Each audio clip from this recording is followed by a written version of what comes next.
It is my great pleasure to introduce Mitch Nelson to you all.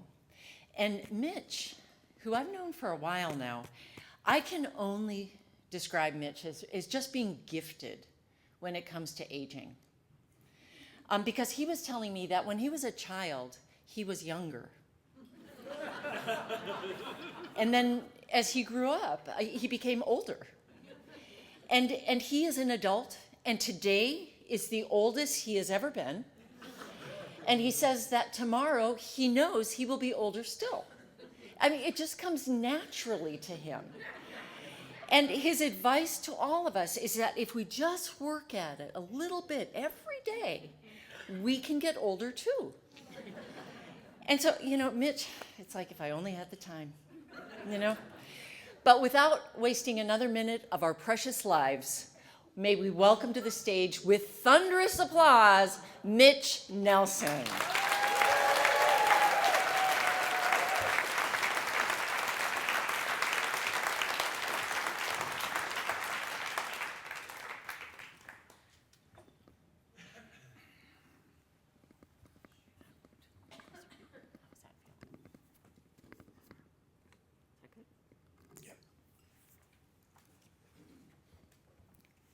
Hello. I have come to confess. Many years ago, my nephew and I were sitting in a bar, and I was complaining because no one would fight me. I tried hard, too.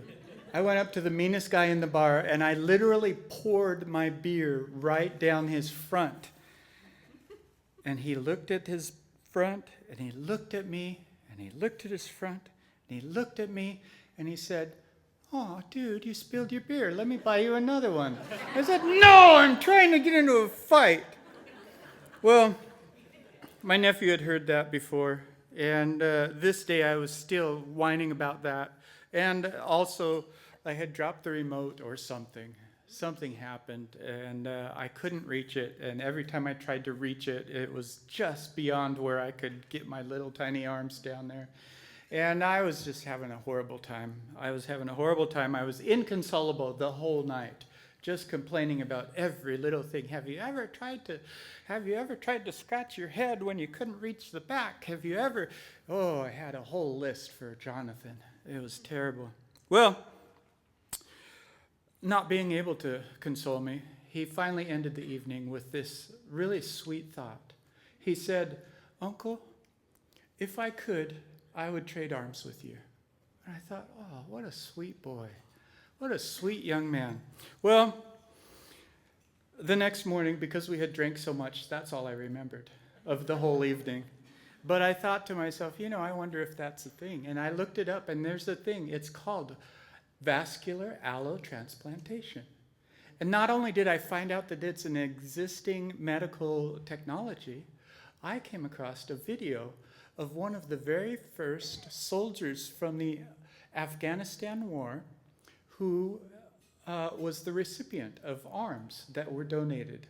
And I thought, wow, this is really great. And he was showing how he could move, and he talked about all of the therapy and the things that you went through to survive that and to make it actually work. But I was really excited. So I took that link and I texted my nephew and sent it to him. And I said, "Look at this, it's actually a thing." And then I thought to myself, and sent a follow-up text message that said, "You're an organ donor, right?" And he said, yes, he's an organ donor. And that was really good news, And so I did a little more research. I found a doctor, and I found a lawyer, and we got all of the paperwork done. And so now, if anything happens to Jonathan, I will get his arms. And I'm really excited. This is a lot of fun. And then I realized how young he was. And so I texted him one more time, and I said, "Hey, you want to go rock climbing?"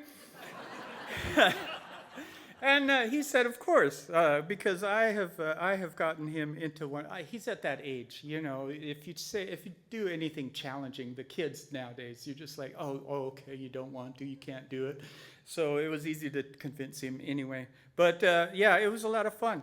We went rock climbing, and first he was on belay, and well, you know, basically that meant he was hoisting me to the top of the cliff.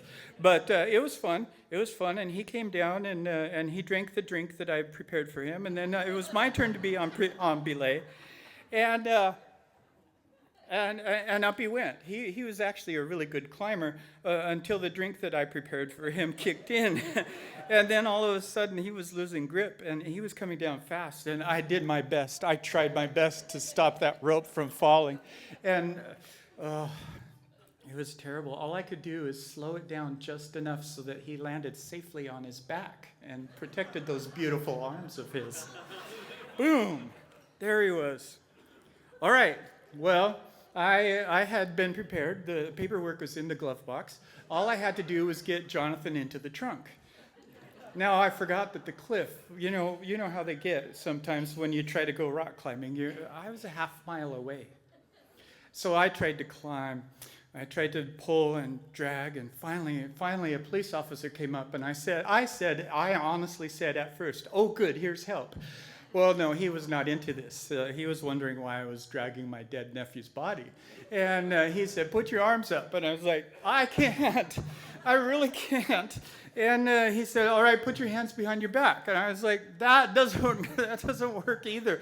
And so he did what my dad did when I was in trouble. He grabbed me by my bicep and took me to the back of his car forcefully and sat me down, and we had a conversation, and I told him about the paperwork in the glove box, and it was really a great little conversation. He was a nice officer, and he helped me get Jonathan's body into my trunk. And then we went to the hospital with a police escort. And it was really great. We got there, and my doctor happened to be the one on the emergency room, which is going to be a recurring theme for some reason. And so there he was. And he said, all right, let's go, let's do it. And so I got my nephew's arms. And it was really great at first. Now, one thing that happens kind of socially is whenever I walk into a room, people will wonder, how's he going to eat? Does he need a place to sit down? They wonder and they worry about me. Well, with Jonathan's arms, all the worries went away. Nobody cared. I was invisible. And I was a little hurt by that. Other things happened too. I went to scratch my head, and with those stronger hands, I pulled out a big chunk of hair. That was not good. That's why I have short hair right now. And then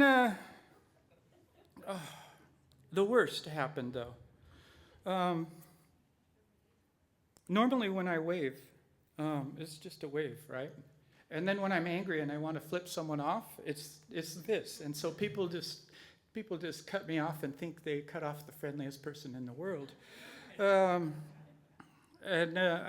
started running cross country as a kid because I couldn't hitchhike either. They just thought I was waving, and so I had to run home. Well, what happened was I went back to that bar, and the meanest guy that I poured beer on, I went to wave at him. But Jonathan's hands had that, what do you call it, muscle memory. And yeah, he flipped him off. And I woke up in the emergency room. The doctor said, how do you like your new hands? And I said, no, I don't like them at all. He goes and pulls open a drawer and he goes, well, I've saved these. Because my arms were already shriveled. And so he put them back on, and I've got them on now. Do you like them? Aren't these great? I am so happy with my arms. They're the best arms ever. Thank you. Thank you. I miss my nephew, though.